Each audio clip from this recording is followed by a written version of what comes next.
don't know why you clicked on this video, but I'm glad that you did. Maybe you're the person who's filtered themselves so much that they now no longer really know who they are. Or the person who doesn't really know what their personality is, but deep down wants to be fully themselves. This is what I know for sure. Before you make all your dreams and wishes come true, you can't skip this crucial step. And this very crucial step is being cringe. Here's the thing. Your favorite artist, musician, podcaster, author, or just notable voice, they were cringe first and iconic second. Before they were successful, they were confident. But before they were confident, they were cringe. And before they were cringe, they felt just like you. You're not alone. You're not behind. You're not doing anything wrong. Whether you're someone who's lost yourself along the way and finally wants to find themselves, or you're someone with big dreams who's determined to make them happen, let me explain why being cringe is a very crucial part to becoming who you really are.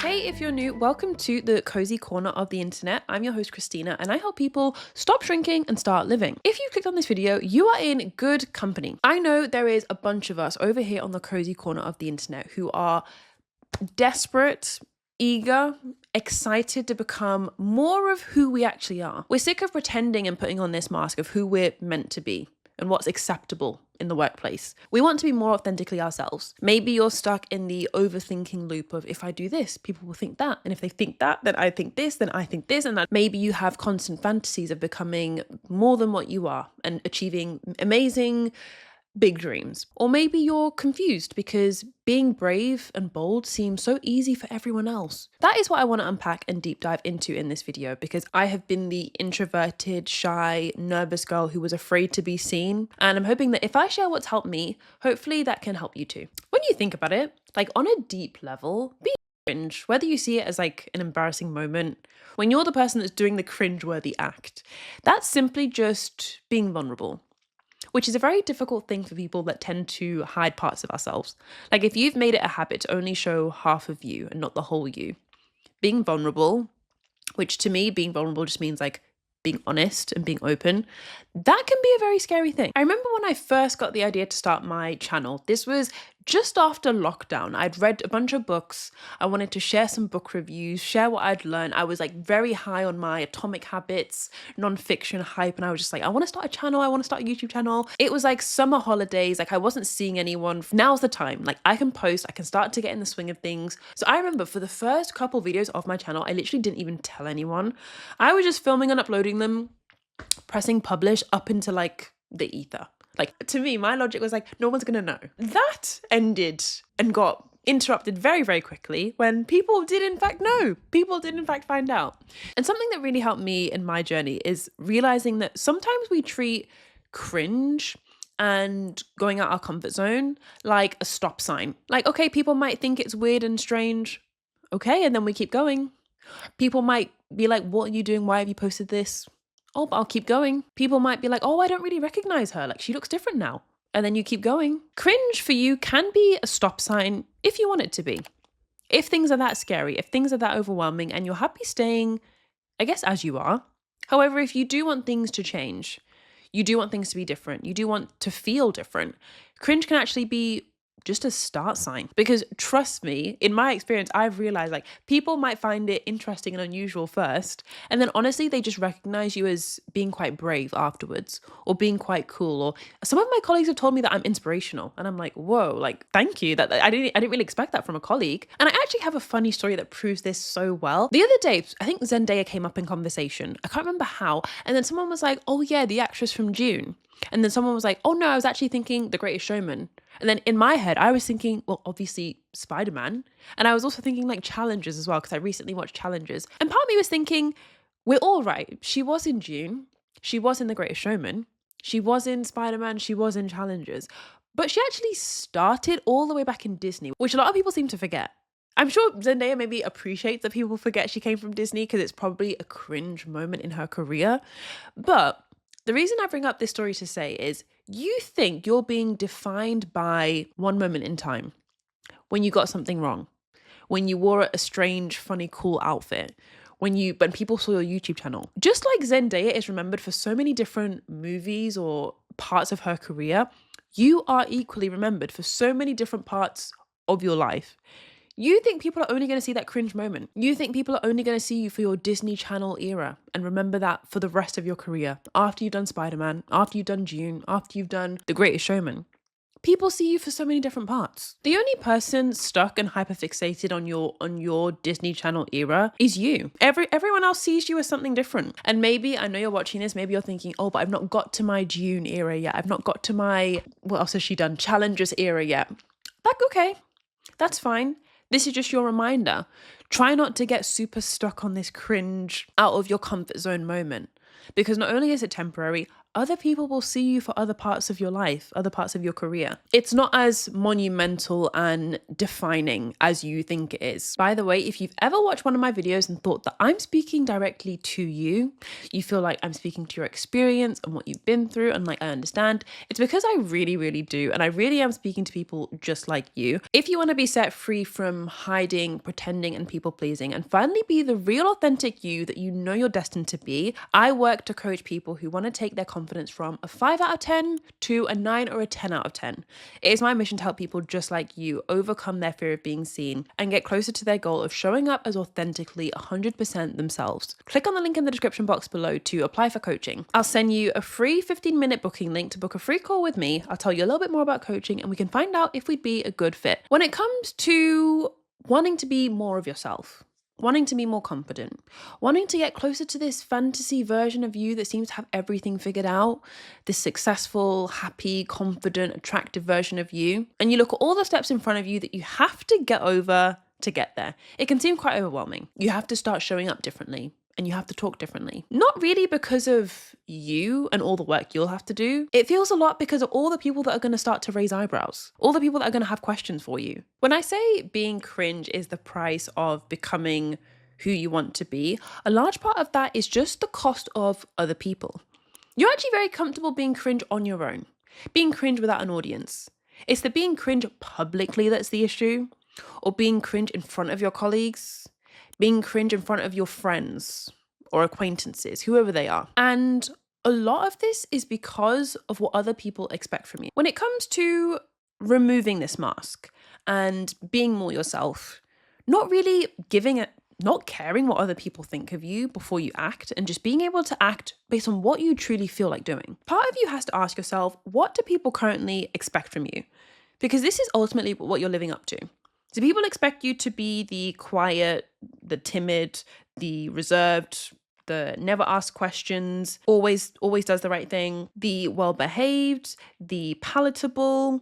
What do people currently expect from you? Because whatever this is the performance that you're currently putting on. Then a really important question to ask yourself is, what would change if you became bolder or more visible? Would people think that you're too big for your boots? Would people start talking about you in a negative way? Would you get unwanted attention? Would you simply feel uncomfortable with all the eyes on you? Chances are you already know what the next step is to being more yourself. Even if that's simply speaking up a bit more, being more honest in conversation, putting your hand up more in classes. You already know that small little step you need to take. It's just that first hurdle of the resistance to other people. It's the cringe moment. It's the moment where you see someone's face and they're surprised by what you said. They're taken aback. The gap between cringe to confident isn't as big as you think. The gap between cringe to confidence is learning to be at peace with all those little reactions you're going to get. In particular, what reactions are you afraid of? Are you afraid of maybe negativity, or is it rejection? Do you have a fear you're going to be abandoned? Are you afraid of the reaction where you post your first TikTok and actually people start talking about you? Because a really important thing you need to remember is whatever you wrote in that last box. By the way, this is a Cringe to Confident workbook that you can find in the link in the description box below. I have perfectly crafted and put together a whole bunch of different prompts, exercises, and introspective deep dives to help you uncover exactly how to bridge the gap between cringe to confidence. Whatever it is that you're afraid of, being abandoned when you push yourself out your comfort zone, being rejected when you start to be yourself, being called a weirdo when you start to dress like yourself. We seem to always forget that this is temporary. You are not going to be called weird forever. People have things to do. People have bills to pay, Netflix to watch, kids to look after, husbands to speak to, things to do. People have work to go to. People aren't going to talk about you in this negative way in your head that you think forever. And in the Cringe to Confident Workbook, there is a specific page that talks about this in a lot more detail. Sometimes when you're in this hyper anxious, overthinking state where you think that the world is going to ridicule you and make fun of you and laugh at you when you start to be yourself, you don't realize it, but over time, you've weirdly become hyper aware of other people and under aware of yourself.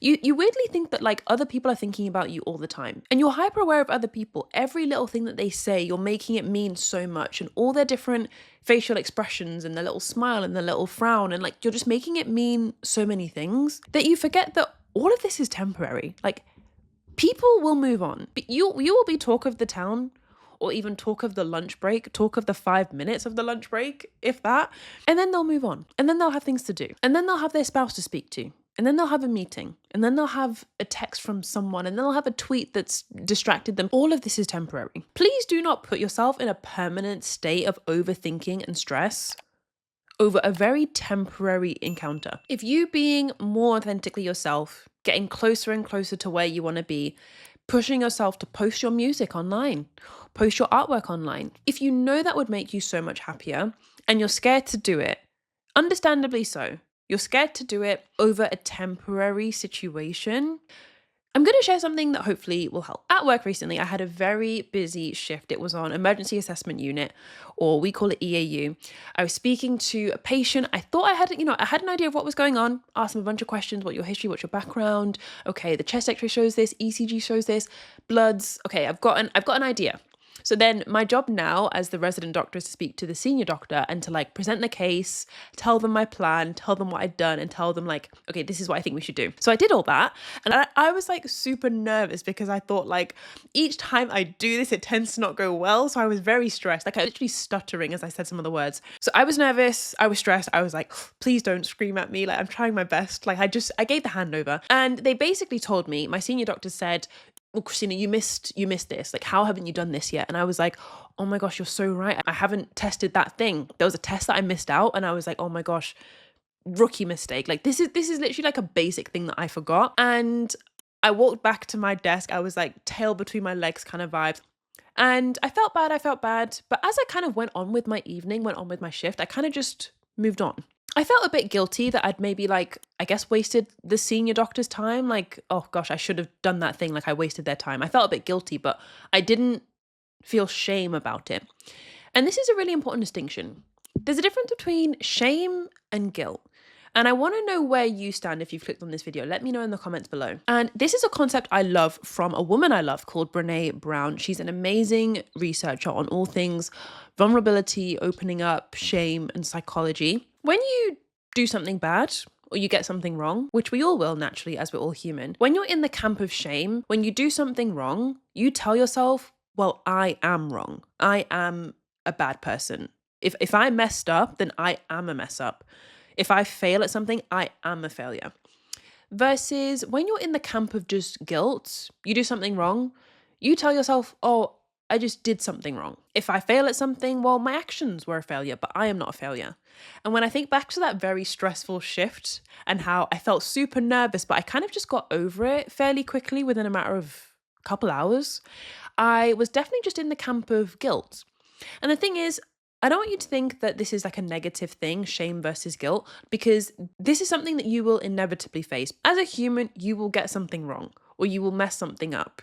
You will fail at something, you'll try and it won't go to plan. You will be presented with the options of, are you going to feel shame right now, or are you going to feel guilt right now? And along the way in your journey, you've maybe been choosing the shame camp over and over again.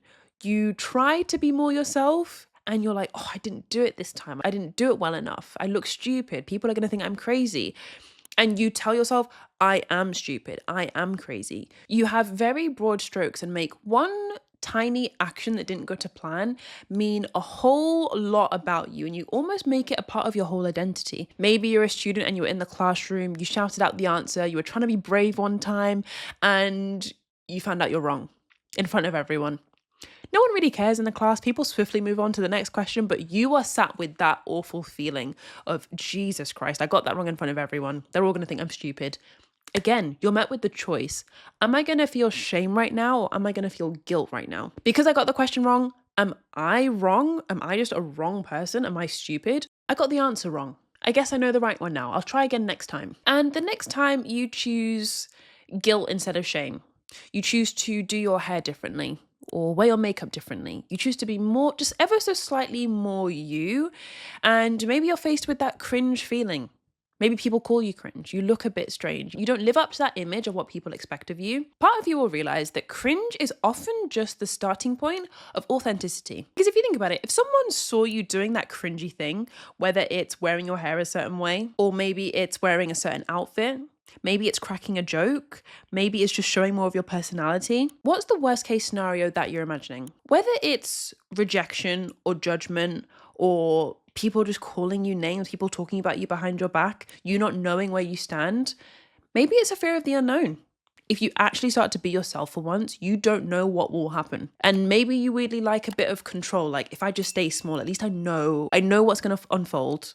I know what people will say. I know how people will treat me.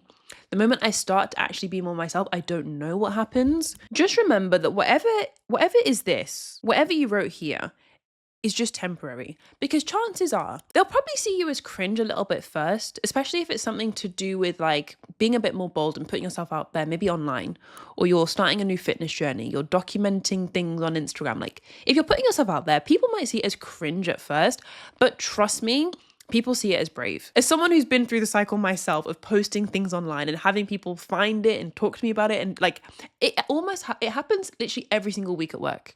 Someone will be like, oh, I saw your channel, or, oh, I saw your TikTok. And I'm like, oh yeah, cool, thanks. What did you think? Oh, nice, you watched that video. Yeah, it's a good one, isn't it? Yeah, I enjoyed that one. I enjoyed making it. Like, I've been there, trust me. People see it as cringe first, but then they see it as brave. That's why I spoke about this at length in this section of the Cringe to Confident workbook. This is in chapter 6 of Action Steps. It's cringe first, but then it's brave second. Or it's cringe first, then it's cool second. It's cringe first, then it's interesting second. Literally I guarantee it, any of your favorite artists, musicians, notable voices, like the people that you just admire and appreciate, they were cringe at first and then they were cool second. Like I say in the workbook, cringe is just the start. It's what comes after that matters. Have you ever given yourself the chance to think about what will come after the cringe part?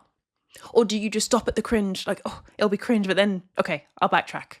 I'll find my way around and try and get to the goal another way. As if cringe is optional.